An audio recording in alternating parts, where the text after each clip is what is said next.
Hello folks, and welcome back. Fueling yourself generally is an important part of life, but fueling yourself during long runs is also essential. In today's video, we'll be discussing how you can fuel during the long run. So, let's get started. For new runners, learning how to eat while running is usually a surprisingly difficult job. Although it is common knowledge that long runs require refueling, by the time we reach this stage of training, it is unclear how to achieve it. Before we get into details about fueling at different stages of the run, it is essential that we first discuss types of fuel. You can easily get away with merely taking simple, quickly absorbed carbohydrates and sugars if you want to run for 3 to 4 hours, such as energy gels, chews, electrolyte drinks, fruit, or starchy vegetables. But if you're jogging for long distances, think about consuming some fat and protein as well. Some ideas include energy bars, individually packaged nuts or nut butter, beef jerky or bars, avocados, or a drink mix that contains both fat and protein. On longer runs, these slower burning fuel types will help you keep your energy levels consistent. Ensure that you rehydrate your sodium and electrolytes if the weather is hot enough for you to be perspiring a lot. Good options include salt tablets, no more than 1 to 2 per hour, potato chips, and electrolyte drinks. Now let's dig into ways in which you can fuel your body before, during, and after the long run. Number 1. Fueling your body before the run. When you plan to run for long distances, it is important that you prepare well for it, especially in terms of fueling. So, consuming 200 to 300 calories of carbs that are simple to digest is something you can start with. You can also eat any solid meal, such as toast with peanut butter and a banana, at least a couple of hours before you go for a run. Not to forget the liquid fuel like a sports drink, juice, or meals with a higher water content like a banana if you eat within 60 minutes or fewer of the start of your run. Usually, runners prefer instant meals such as banana and a teaspoon of almond butter or a smoothie made with 2 ice cubes, 8 ounces of almond milk, a half banana, and a cup of berries, eaten 1 to 1.5 to 2 hours before my long runs. A glass of water by your bedside that you can drink as soon as you wake up is a fantastic approach to achieve this. 1 hour prior to the commencement of your long run or race, drink 8 to 12 ounces of water or another liquid. Number 2. Fueling your body during the run. While prepping your body before the run is important, taking care of your fueling during the run is also very essential. When engaging in an activity that lasts longer than an hour, you should ingest 30 to 60 grams of carbohydrates, or around 240 calories, every hour. But the toughest part is finding the right balance between too little and too much. That's because the ultimate goal of fueling during a run is to replenish energy, hydration, and electrolyte, sodium, potassium, chloride, stocks rather than replace them. Keep it simple and only use one source of carbohydrate energy for runs lasting 1 to 2 hours. Using a sports drink or gel with water can be a good source of energy as it has all the nutrients and electrolytes that runners require. And also, they are pretty convenient to carry around. A good way to boost your energy is using a variety of carbohydrates. You can use them in the form of sports drinks, gels, or solid foods that are low in fat, protein, and fiber. These carbohydrates are best for runs lasting more than 2.5 hours. Well, things sometimes don't go as planned, and you might suffer from stomach problems. That may be a sign that you're either consuming too much food in a short span of time or that the type of carbohydrate fuel you're taking isn't right for your body. Sports drinks and gels are usually manufactured with a sugar content of 4 to 6%.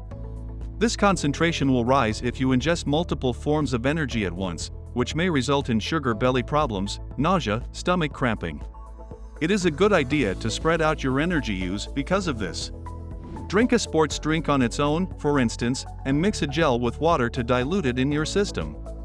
Water intake is essential, therefore, setting a watch alarm for every 10 minutes and taking sips of liquid can be useful.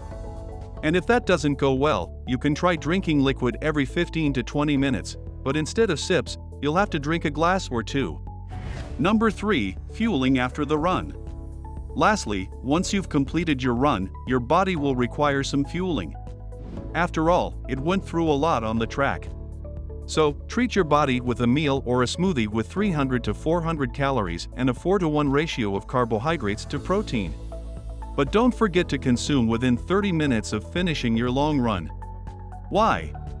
because it will maintain blood sugar levels, replace muscle glycogen, and repair muscle tissue. Here are some meal examples that might help you as well. A turkey sandwich with pretzels or an omelet with toast and vegetables. Also, you can try a liquid recovery drink or make a smoothie with protein powder, water, bananas, and berries if it's hot outside.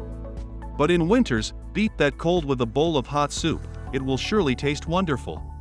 Continue to eat balanced meals and snacks throughout the day that contain 3 to 4 parts carbohydrates to 1 part protein, and drink water to rehydrate. Number 4. Trial and error.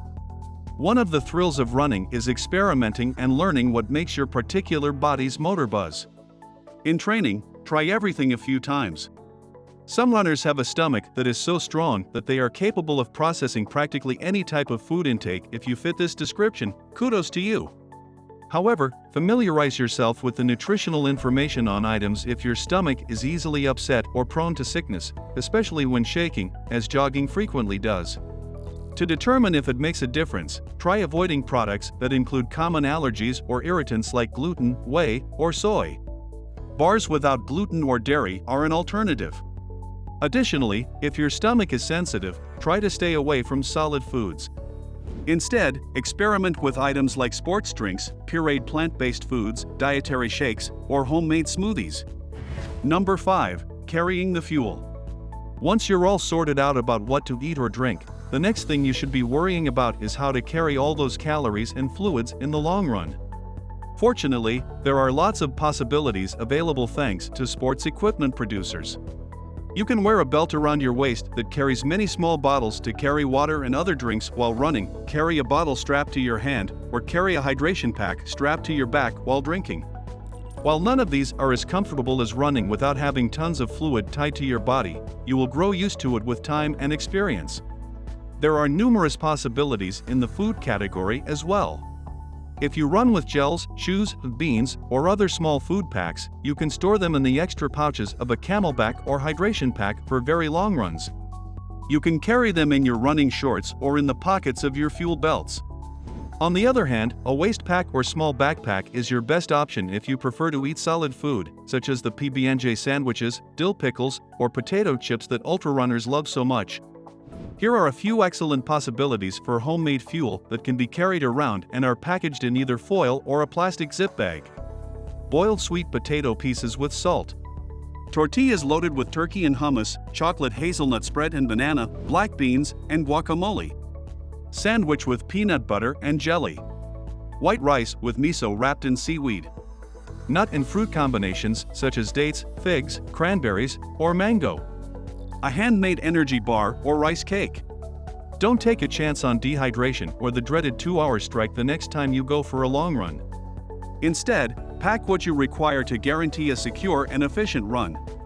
I hope this video will help you to cover a little more distance in your next run. Thank you for watching. If you really enjoyed the video, like and subscribe to our channel and do hit the bell icon on your way out. See you in the next one.